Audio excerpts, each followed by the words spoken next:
우리가 신명기의 말씀을 묵상하면서 제가 신명기 소개를 좀 드리고 있습니다. 여러분 만약에 다음 주에 당첨될 로또 복권의 1등 번호를 알고 있다면 여러분들은 어떻게 하시겠습니까? 만약에 주가가 오를지 떨어질지를 미리 알 수만 있다면 어떻게 될까요? 부동산 시세가 오를지 떨어질지 알 수 있다면 어떻게 될까요? 그런 능력만 우리에게 있다면 대박이겠죠. 예, 그런 걸 대박이라고 합니다. 그런데 저는 신명기가 바로 그런 책이 아닐까 생각이 됩니다. 신명기는 우리에게 로또 복권의 1등 번호를 알려주지는 않습니다. 주가나 부동산 시세를 알려주지는 않지만, 그러나 인간이 어떻게 하면 성공하고 어떻게 하면 실패하는지 그 비결을 알려주고 있습니다. 행복과 불행의 원인도 밝혀주고 있습니다. 신명기는 두 가지 방법으로 인생 성공의 비법을 알려주는데, 한 가지는 이스라엘의 역사를 통해서이고 또 한 가지는 하나님의 말씀, 즉 율법을 통해서 알려주고 있습니다. 신명기는 이스라엘 실패의 역사와 광야의 역사를 통하여 하나님께서 어떻게 일하시는지를 보여줍니다. 하나님께서 어떻게 이스라엘 민족에게 또 복을 주셨고 어떻게 어떠한 상황에서 그들을 징계하셨는지를 우리에게 알려주고 있는 역사 교과서입니다. 우리는 이스라엘의 실패를 반면교사 삼아 우리는 성공의 길로 갈 수 있다는 것입니다. 또한 신명기는 하나님의 말씀을 우리에게 들려주고 그 말씀에 절대 순종하는 것만이 행복과 번영의 지름길이라는 것을 우리에게 알려주고 있습니다. 하나님의 말씀을 떠나 마음대로 살 때 반드시 실패하고 불행하게 되었던 이스라엘 민족의 과거 역사를 우리에게 보여주고 있습니다. 그런데 이스라엘 민족은 분명한 성공과 실패의 비결을 배웠음에도 불구하고 가나안 땅에 들어가서는 하나님의 말씀대로 살지 않고 자기 마음대로 살아서 조상들의 실패를 답습하게 됩니다. 그러므로 신명기는 인생의 성공과 실패의 열쇠를 담고 있는 아주 소중한 책이라고 말할 수가 있는 것입니다. 그런데 신명기 그러면은 별로 읽고 싶은 생각이 안 들지 않습니까? 이름이 좀 잘못된 것 같아요. 저 같으면 신명기를 이렇게 이름을 짓겠습니다. 인생 성공 길라잡이. 당신도 성공할 수 있다. 행복을 꿈꾸는 자가 읽어야 할 필독서. 복받기 원한다면 이렇게 살아라. 이런 제목을 딱 들으면 갑자기 신명기가 읽고 싶어지는 생각 안 드십니까? 신명기 좀 별로 마음에 안 들어요. 이름을 좀 좋게 지었으면 좋겠다는 생각이 듭니다. 그러나 우리에게는 하나님께서 주신 말씀이 있고 그 말씀을 깊이 묵상하시기 바랍니다. 하나님께서 사람을 창조하실 때 창조하시고 나서 이제 내가 할 일은 다 했으니까 너는 네 맘대로 살아라 하고 내버려 두신 게 아닙니다. 하나님과 사람은 서로 교제하고 또 사람은 하나님을 예배하면서 살도록 그렇게 창조되었습니다. 즉 하나님을 예배하는 것이 인간에게 있어서는 본능이라는 것입니다. 그러나 인간은 죄를 짓고 하나님을 떠나면서 하나님과 분리되었습니다. 그 이후로 여러 세대가 지나면서 인간은 하나님을 완전히 잃어버렸고 본능적으로 하나님을 예배하는 대신에 무엇인가를 예배하려고 우상을 찾게 되었습니다. 그런데 우상은 무능하지 않습니까? 보지 못하고 듣지 못하고 말하지 못하고 걷지 못하는 것이 어떻게 인간의 신이 될 수 있겠습니까? 그러나 인간은 본능적으로 어떤 무엇인가를 예배하려고 했기 때문에 우상을 만들게 되었고 또 섬기게 되었다는 것입니다. 그러나 인간이 우상을 만들어서는 안 되는 이유는 보다 근본적인 다른 이유가 있는 것입니다. 첫 번째, 하나님은 절대로 형상화될 수 없는 분이시기 때문입니다. 오늘 본문에 여러 가지 형상들이 나오지 않습니까? 하늘에 나는 새의 형상, 곤충의 형상, 짐승의 형상, 물속에 있는 어족의 형상, 어떠한 형상이든지 만들지 말라고 합니다. 왜냐하면 하나님은 영이시기 때문입니다. 하나님은 영이시고 절대로 물질로 표현될 수 없는 분입니다. 하나님을 물질로 표현하는 순간 하나님의 존재 본성을 왜곡하는 것이고 그것은 하나님을 모독하는 행위가 될 수 있다는 것입니다. 예를 들어서 인간은 개가 아닙니다. 그런데 사람을 향해서 개라고 이야기를 하면 개자식 그러면은 그거는 아주 심각한 욕이 됩니다. 하나님은 물질이 아닌데 하나님을 물질로 표현하면 그것도 하나님을 욕되게 하는 것입니다. 사람이 죽으면 장례식장에 영정사진을 모시지 않습니까? 가장 좋은 사진을 영정사진으로 모십니다. 그런데 그 자리에 예를 들어서 원숭이 사진을 딱 갖다 놓는다면 어떻게 되겠습니까? 그것은 고인을 아주 심하게 욕되게 하는 것입니다. 잘못 표현하는 것입니다. 하나님은 영이시고 손으로 보거나 손으로 만지거나 눈으로 볼 수 있는 분이 아닙니다. 그 어떠한 형상으로 하나님을 표현한다 하더라도 그것은 하나님도 아니고 하나님의 형상도 아닙니다. 그냥 또 다른 우상일 뿐입니다. 해와 달과 별들도 마찬가지입니다. 고대인들은 저기에 무슨 신비한 능력이 있는가 싶어서 해와 달과 별들을 섬겼지만 그것도 역시 피조물일 뿐입니다. 하나님이 정하신 원리에 의해서 움직이는 그냥 자연 현상일 뿐입니다. 하나님의 본질은 말씀이십니다. 하나님께서는 호렙산에서 백성들에게 말씀하셨지만 백성은 어떤 형상도 보지 못하였습니다. 백성은 오직 하나님의 말씀만을 들었을 뿐입니다. 그러므로 하나님의 실체는 말씀이라고 이야기할 수 있습니다. 나에게 말씀을 주신 그분이 곧 하나님이시고 내가 들은 그 말씀의 본질이 바로 하나님이십니다. 제가 이렇게 설교를 하면 설교도 힘이 있고 권위가 있지 않습니까? 왕의 말은 왕의 말로서의 권위가 있듯이 하나님의 말씀은 하나님의 말씀으로서 힘이 있고 권위가 있습니다. 그 하나님의 말씀이 곧 하나님이심으로 하나님을 어떠한 형상에도 비기면 안 됩니다. 그런데 하나님께서 창조하신 모든 피조물 가운데 유일하게 하나님의 형상으로 지음을 받은 그런 피조물이 하나 있습니다. 무엇일까요? 사람입니다. 그러므로 사람 안에는 하나님의 형상이 내재되어 있고 인간이 어떤 형상에게 어떤 우상에게 절을 하는 것은 하나님의 형상이 우상 앞에 절을 하는 꼴이 됩니다. 하나님께서 기분 나빠하신다는 것입니다. 저는 결혼을 하고 신혼여행을 하와이로 갔었습니다. 신혼여행 패키지였기 때문에 저희뿐만 아니라 여러 쌍이 함께하는 그런 여행이었습니다. 하와이 공항에 도착해서 입국 심사대를 거쳐서 게이트를 빠져나오자마자 저희를 기다리고 있는 현지 가이드를 만날 수 있었습니다. 우리를 만나자마자 가이드가 인도하는데 그 앞에 바로 앞에 꽃으로 장식이 된 커다란 아치가 있더라고요. 이리 오십시오 하고 안내를 하는데 그 아치 앞에 서라는 거예요.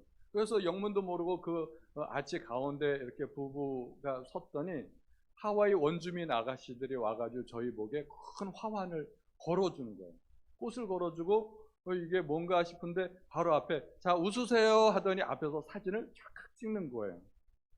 뭐 생각할 시간도 없었고 선택의 여지가 없었습니다. 그냥 정해진 순서처럼 이게 통과 의례식인가 보다 하고서 그냥 당연히 하는 건 줄 알고 그렇게 지나갔습니다. 그리고 다음날 가이드의 안내를 따라서 하와이를 여기저기 여행을 하는데 어떤 식당에서 점심 식사를 하게 되었습니다. 식사를 하는데 이제 식사를 기다리고 있는데 어제 봤던 그 사진사가 나타난 거예요. 사진을 들고 사진을 크게 인화해서 우리에게 보여주면서 이것은 하와이 기념사진이니까 얼마에 사라고 권유하는 것이었습니다. 강매는 아니죠. 선택권은 저희에게 있었습니다. 그런데 그 사진 가격이 꽤 비싼 가격이었습니다. 살까 말까 망설이다가 저는 안 사겠다고 했는데 사는 사람이 별로 없어요. 그 가격이 워낙 비쌌기 때문에. 그런데 사진사가 이렇게 이야기를 하는 것입니다. 자, 이 사진을 사셔도 좋고 안 사셔도 좋은데 안 사시는 분들은 이 사진은 저에게 아무런 의미가 없습니다. 그러니까 제가 이 사진을 갖고 있어도 의미가 없기 때문에 찢어버리겠습니다. 그렇게 얘기를 하는 거예요. 그 순간 뭔가 탁 와 닿더라고요. 이게 그거였구나. 자, 사진 사시겠어요? 사는 사람도 있었습니다. 근데 안 사는 사람도 있었던 거죠. 안 사시겠습니까? 제가 찢어도 괜찮죠? 찍겠습니다. 그리고서 본인이 보는 앞에서 그 사진을 쫙쫙 이렇게 찢어버리더라고요. 이게 상술이구나 하는 것을 알게 됐습니다. 근데 아무리 상술이지만 제 생각에 그것이 좋은 방법이라는 생각은 안 들었습니다. 왜 사진을 찍었겠어요? 좀 기분 나쁘게 하는 거죠. 사진을 내가 찢을 테니까 찍힘을 당하지 않으려면 사라는 거죠. 사든지 아니면 그 사진이 찍힘을 당하든지. 본인 앞에서 사진을 찢으면 왜 기분이 나쁠까요? 사진 안에 어떤 이미지가 있는데 그 이미지가 본인의 형상이기 때문이라는 것입니다. 제가 다른 집에 가보면 거실에 가족 사진들을 그렇게 많이 걸어 놓더라고요. 조그만 액자로 또는 큰 액자로 이렇게 가족 사진을 걸어 놨는데 그 가족 사진에 보면은 어떤 것들은 굉장히 오래된 가족 사진도 있어요. 그런데 소중하게 그렇게 간직하고 있더라고요. 가족 사진이 소중한 이유가 뭐겠어요? 그 사진 한 장 속에 내가 사랑하는 가족들의 이미지, 형상이 그 속에 들어있기 때문입니다. 예전에 뉴스를 보니까 이슬람 국가에서 반미 시위를 하는데 성조기를 불태우더라고요. 성조기를 불태우고 미국 대통령의 이미지를 마네킹으로 만들어서 그 마네킹을 화형식에 처하는 그런 의식을 거행하더라고요. 그래서 그들은 성조기를 불태우고 미국 대통령의 이미지를 불태우면서 미국에 대한 적대감을 표시하는 것입니다. 이미지라는 것이, 형상이라는 것이 어떤 그런 중요한 의미를 담고 있다는 것입니다. 사람은 하나님의 형상인데 하나님의 형상이 소의 형상 앞에 절을 하면 누가 기분이 나쁘겠어요? 하나님이 기분이 나쁘시다는 거예요. 사람, 난데 하나님이 그렇게 생각하신다는 것입니다. 하나님께서 대단히 불쾌하게 생각을 하신다는 것입니다.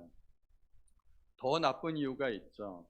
우상 숭배는 인간의 타락의 결과이기 때문입니다. 16절과 25절의 말씀을 보면 스스로 부패하여 우상을 새겨 만들지 말라고 말씀하고 계십니다.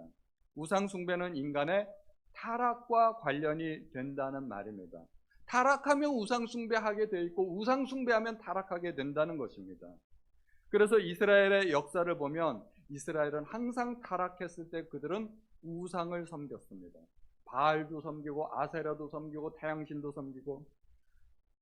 그래서 이스라엘 역사에 부흥기가 있었습니다. 히스기야나 요시야 왕 때의 이 부흥 정치를 보면 가장 먼저 그들이 했던 것이 바로 우상을 척결하는 것이었습니다.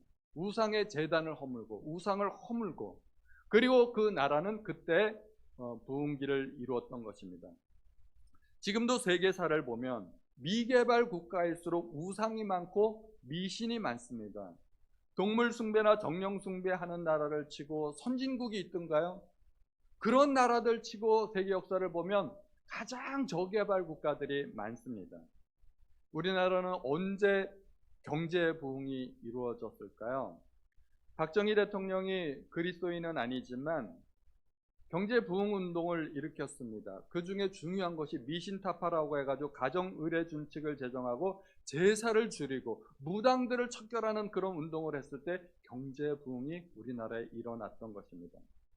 통계청의 조사를 보면 한때 우리나라 국민들이 굿하는 데 들어가는 비용이 국가 예산보다 많았던 시절이 있었다고 합니다. 나라가 가난할 수밖에 없죠. 그렇게 어마어마한 돈을 갖다가 굿하는 데 쏟아부었으니 가난할 수밖에 없는 것입니다.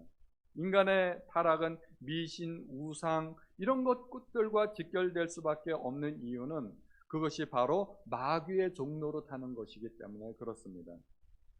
우상을 섬기는 것은 하나님을 섬기는 것하고 근본적으로 차원이 다릅니다. 의미가 다릅니다. 우리는 왜 하나님을 예배할까요? 하나님께서 먼저 우리를 사랑하여 주셨고 구원해 주셨기 때문에 그 은혜에 감사해서 하나님께 예배를 드리는 것입니다. 기독교는 내가 하나님을 알지 못할 때 하나님께서 먼저 나를 찾아오신 것이 그것이 기독교입니다. 그런데 우상은 내가 먼저 바쳐야 되는 것이죠. 순서가 바뀌어 있습니다. 우상에게 절을 할 때는 우상으로부터 뭔가 얻기를 바라는 것이 있기 때문입니다. 다시 말해서 우상 숭배는 흥정이고 거래입니다. 이게 딜입니다. 내가 우상에게 뭔가를 바치면 우상도 나에게 뭔가를 주겠지 하는 그 믿음 때문에 우상을 섬기는 것입니다. 사람들이 우상으로부터 기대하는 것이 무엇일까요? 복받기 원합니다. 풍요입니다. 잘 살기를 원하는 것입니다. 고대 시대에 있어서 풍요라는 것은 다산, 많이 거두는 것을 의미합니다. 그리고 이 다산이라는 것은 성행위를 통해서 이루어집니다. 양과 소와 낙타들이 떼를 이루는 것은 동물들의 성행위의 결과 아니겠습니까? 그리고 온갖 종류의 열매들이 풍요로운 결실을 하는 것도 사실은 식물들의 암수 결합의 결과입니다. 그래서 고대 근동의 우상 숭배 행위라는 것은 우상 앞에서 공개적으로 노골적인 성행위를 해서 우상들을 성적으로 자극하는 그런 것들이었습니다. 얼마나 난잡한지 모릅니다. 우상의 신전에는 제사를 집도하는 여사제들이 항상 있었습니다. 그리고 그들은 신전 창녀들이었습니다. 공개적인 성행위가 그렇게 공공연하게 벌어질 정도면 그들 사회는 얼마나 성적으로 타락했겠습니까? 레위기 18장에 보면 이스라엘 민족에게 너희들이 가나안 땅에 들어가면 그들의 음란한 문화를 본받지 말라고 하십니다. 그들 안에 있는 성적인 타락은 가장 먼저 나타나는 현상이 온갖 종류의 근친상간으로 나타나게 되었습니다. 이웃집 여자는 말할 것도 없고 레위기 읽어보면 참 말도 못합니다. 사촌, 누이, 이모, 고모, 숙모, 계모, 형수, 제수, 며느리, 딸, 손녀에 이르기까지 남녀 관계라면은 촌수에 상관없이 문란한 이러한 성적인 관계가 있었던 것입니다. 도대체 가족이라는 것이 존재하는지조차 의심이 될 정도로 그들은 성적으로 문란했던 것입니다. 그뿐이 아닙니다. 가나안은 메소포타미아 문명의 영향을 받아서 동성애도 심각했습니다. 소돔과 고모라가 왜 멸망했나요? 이미 아브라함 때부터 그들은 동성애 문제가 심각했고 또 그런 것들이 폭력의 문제로 이루어지고 그 때문에 하나님의 진노를 받아서 망하게 되었습니다. 그뿐이면 다겠습니까? 이집트의 영향을 받아서 그들은 동물들과의 수간도 서슴지 않았습니다. 이런 모든 것들이 레위기에 나타나는 가나안 문명의 영향이라는 것입니다. 가나안 문명은 이렇게 가증하고 타락한 문화였습니다. 그런데 이 성적으로 타락한 것보다 사실은 더 심각한 문제가 있었습니다. 우상 숭배는 거래고 흥정이라고 하지 않았습니까? 내가 좋은 것을 얻기 위해서는 나도 좋은 것을 바쳐야 되고 비싼 대가를 치러야 됩니다. 우리가 물건 하나를 사더라도 싼 물건과 비싼 물건이 있지 않습니까? 좋은 물건은 비쌉니다. 싼 물건은 품질이 떨어지는 것이죠. 내가 만약에 우상으로부터 정말 좋은 것을 얻기 원한다면 나도 좋은 것을 바쳐야 되지 않겠습니까? 그들은 정말 귀한 것을 우상 앞에 바쳤습니다. 그게 뭐게요? 자녀입니다. 3세 사이에서 12살까지, 3세에서 12살까지 그들은 자녀들을 인신제사로 드리면서 우상을 섬겼던 것입니다. 레위기 18장 21절에 보면 너는 결단코 자녀를 몰렉에게 주어 불러 통과하게 함으로 내 하나님의 이름을 욕되게 하지 말라. 나는 여호와이니라. 이 몰렉이란 신은 다른 일반 우상들하고는 좀 차원이 달라요. 이 몰렉 신은 사람의 목숨을 제물로 받는 신입니다. 단순히 바알하고 아세라고 이런 신하고는 차원이 다른데 이 몰렉 신을 섬겼던 사람들이 가나안 사람들이라는 것입니다. 하나님은 우리에게 복 주시기를 원하십니다. 우리는 여러 가지 복을 받을 수 있지만 가장 큰 복은 바로 자녀의 복입니다. 하나님께서 아담과 하와에게 주신 복 무엇일까요? 생육하고 번성하라는 복을 주셨습니다. 오늘날 대한민국이 위기를 만났습니다. 그 위기는 저출산으로 말미암은 인구 절벽입니다. 앞으로 시간이 계속 지나면 우리나라는 인구가 아예 없어진다는 것입니다. 자녀는 하나님께서 우리에게 주신 가장 큰 복인데 그 소중한 자녀의 목숨을 목석으로 된 우상의 희생제물로 드린다는 것이 하나님 보시기에 이것이 가당키나 한 일이겠습니까?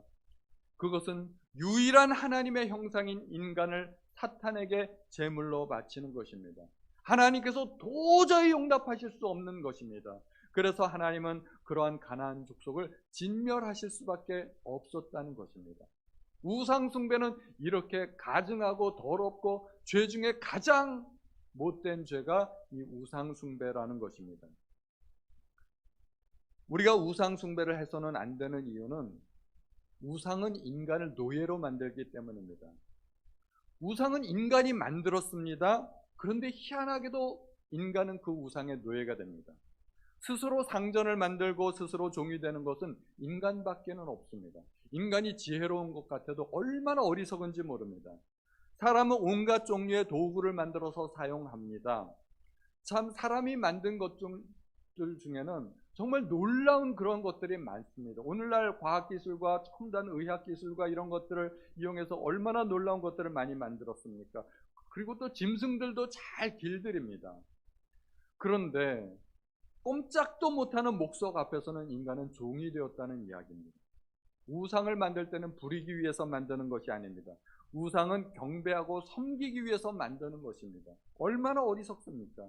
누가 어떤 우상을 만들든지 간에 우상을 만드는 사람은 우상의 노예가 됩니다. 그 노예가 된 그 노예로서 신음하는 것이 하나님 보시기에 얼마나 어리석고 불쌍하겠습니까? 하나님은 이스라엘이 애굽에서 종살이 하던 것을 불쌍히 여겨서 그들을 구원해 내셨다고 말씀하고 있습니다. 신명기 5장에 보면 나는 너를 애굽 땅 종되었던 집에서 인도하여 낸 내 하나님 여호와라 말씀하십니다. 6장에도 너는 조심하여 너를 애굽 땅 종되었던 집에서 인도하여 내신 여호와를 잊지 말라고 하십니다. 8장에서도 내 마음이 교만하여 내 하나님 여호와를 잊어버릴까 염려하노라 여호와는 너를 애굽 땅 종되었던 집에서 이끌어내셨다고 합니다. 15장에서도 너는 애굽 땅에서 종되었던 것과 내 하나님 여호와께서 너를 속량하셨음을 기억하라 말씀하고 있습니다. 하나님은 우리에게 어떠한 하나님이십니까? 우리를 종에서 노예에서 해방시켜 주시고 자유를 주신 하나님이십니다. 사람들은 자유 아니면 죽음을 달라고 그렇게 이야기를 하는데 그 하나님께서 우리에게 자유를 주셨다는 것입니다. 그리스도께서 이 땅에 오셔서 고난받으시고 십자가에 달려 돌아가신 이유가 무엇이겠습니까? 우리를 사탄의 종에서 구원하여 자유를 주시기 위해서였습니다. 갈라디아의 말씀에 보면은 그리스도께서 우리를 자유롭게 하려고 자유를 주셨으니 그러므로 굳건하게 서서 다시는 종의 멍에를 매지 말라고 하십니다. 그런데 우리가 우상 숭배를 한다는 것은 그리스도의 십자가를 무의미하게 만드는 것이고 우리가 다시 사탄에게로 돌아가는 것입니다.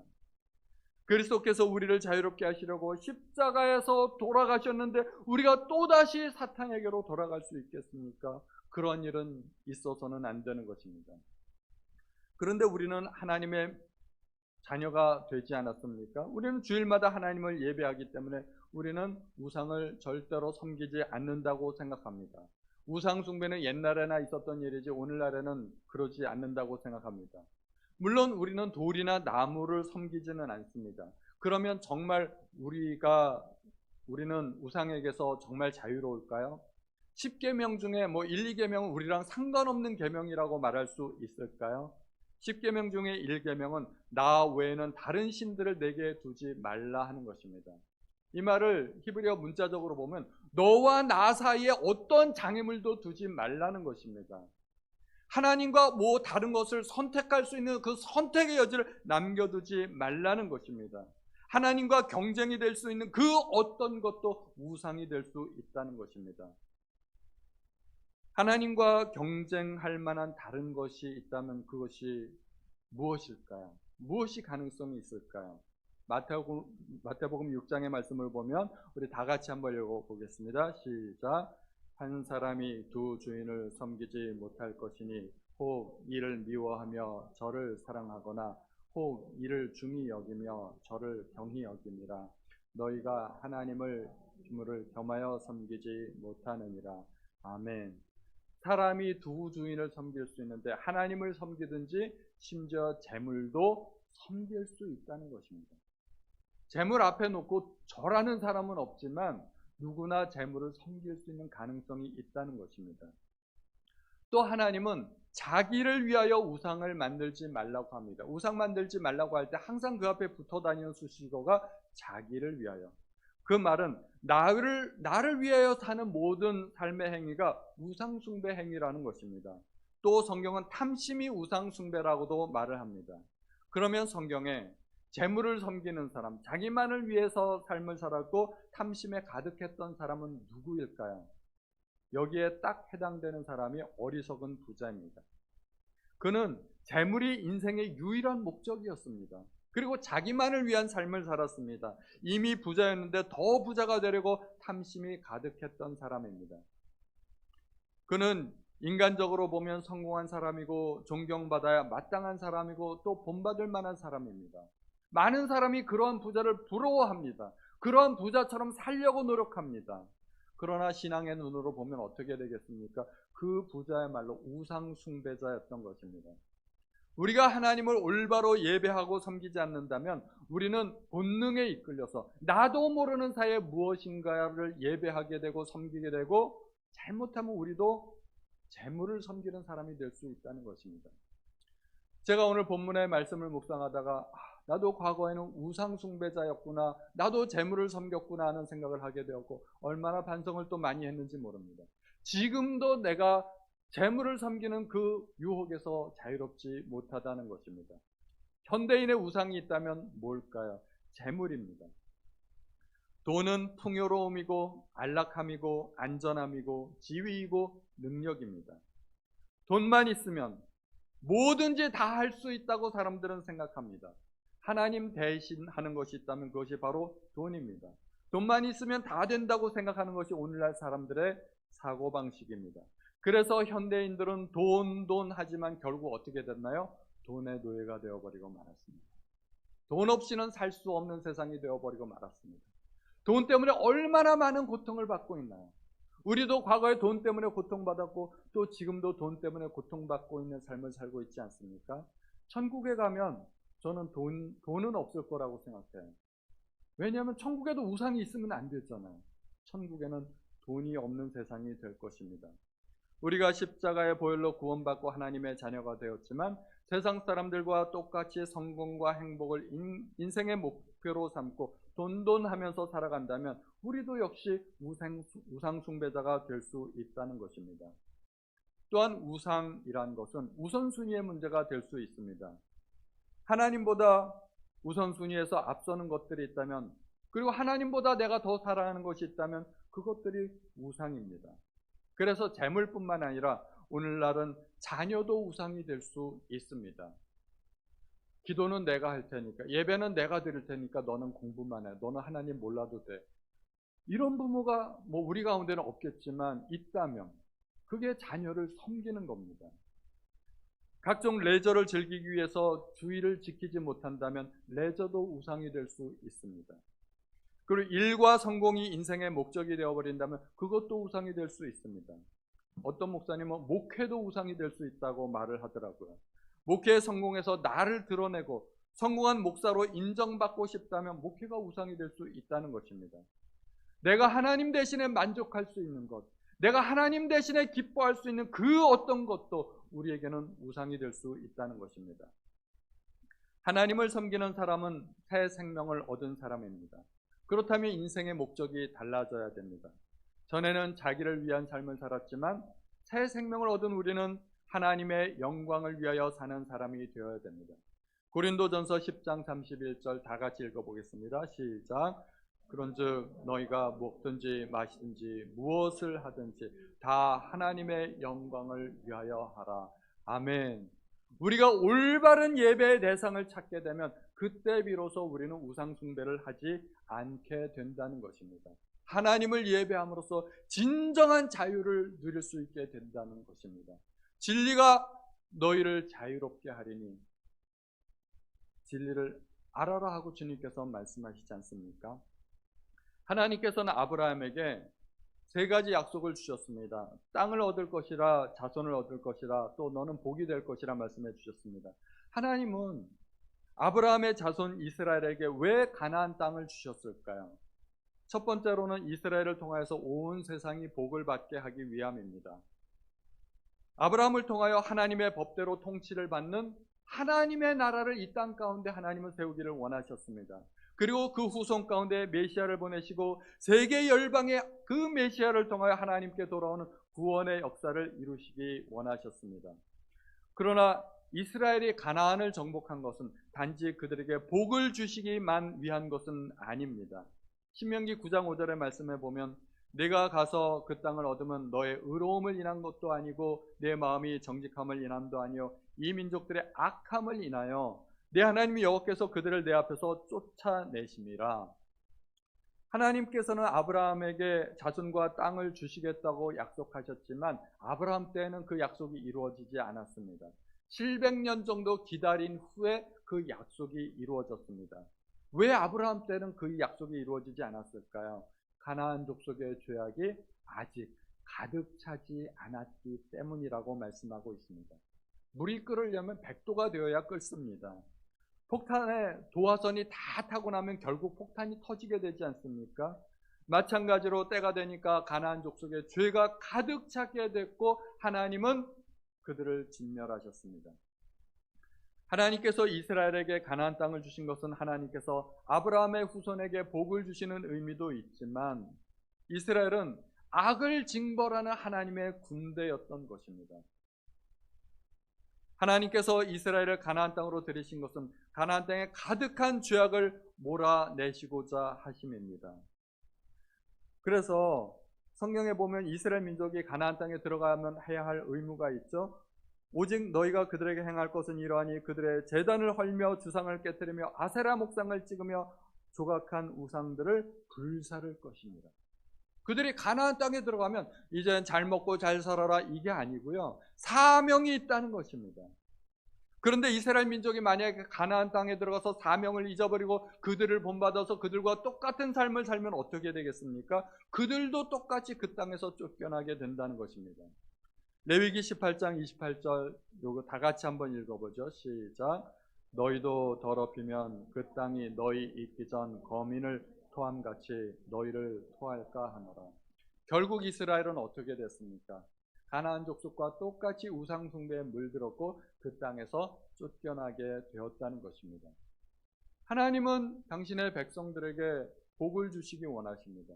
하나님은 우리에게 젖과 꿀이 흐르는 땅 가나안 땅을 약속하셨습니다. 그런데 우리는 가나안에 들어가는 것보다 더 중요한 것이 있습니다. 왜 하나님은 우리에게 그 가나안 땅을 주시느냐 하는 것입니다. 가나안 땅을 주실 때는 사명이 있다는 것입니다. 우리는 여러 가지 문제를 하나님 앞에 구하고 문제를 해결해 달라고 복을 달라고 구하지만 정작 더 중요한 것은 그 이유입니다. 솔로몬은 하나님 앞에 지혜를 구했습니다. 그 지혜로 백성들을 잘 재판하게 해달라고 구했습니다. 재판은 왕의 중요한 사명입니다. 솔로몬이 지혜를 구했던 그 이유가 하나님을 기쁘시게 했습니다. 그래서 하나님께서는 솔로몬이 구하지 아니한 부귀영화까지 덤으로 주셨습니다. 하나님이 우리에게 복을 주시면 우리는 그 복으로 어떻게 살아야 할까요? 복에는 사명이 뒤따른다는 것을 기억해야 됩니다. 우리는 이 세상을 하나님의 나라로 만들어야 됩니다. 이 세상은 어떤 세상입니까? 주님께서 악하고 음란한 세대라고 말씀하셨습니다. 우리는 그 세대 가운데 어둠의 권세를 몰아내고 빛의 나라로 만들어야 됩니다. 그렇게 되기 위해서 우리는 우리 자신이 먼저 빛이 되어야 됩니다. 이스라엘이 죄악으로 가득한 가나안 족속을 몰아냈듯이 우리는 세상에 타락하고 이기적이고 물질 만능주의에 팽배하고 음란한 이 세상의 문화를 몰아내야 됩니다. 그리고 하나님의 나라를 건설해야 됩니다. 우리는 교회 안에서만 그리스도인이 아니라 세상에 나아가 그리스도인이 되어야 합니다. 우리가 건강한 몸으로 하나님을 예배하고 봉사하고 전도할 때 하나님은 우리에게 건강도 주실 것입니다. 내 몸을 하나님 앞에 먼저 바치시길 바랍니다. 우리의 재물을 사용하여서 구제하고 더 어려운 사람을 돕는 데 사용한다면 하나님께서 우리에게 재물의 복도 주실 것입니다. 주가 쓰시겠다 하라 그리하면 즉시 보내리라. 주님의 말씀입니다. 우리는 주님께 바쳐야 됩니다. 우리의 사명을 감당해야 됩니다. 하나님께 나의 소원을 아뢰고 젖과 꿀이 흐르는 땅을 달라고 하기 전에 왜 그것이 나에게 필요한지 나의 사명을 깨닫고 사명을 위해서 사시는 우리 모든 성도님들 되시기를 예수님의 이름으로 축원드립니다.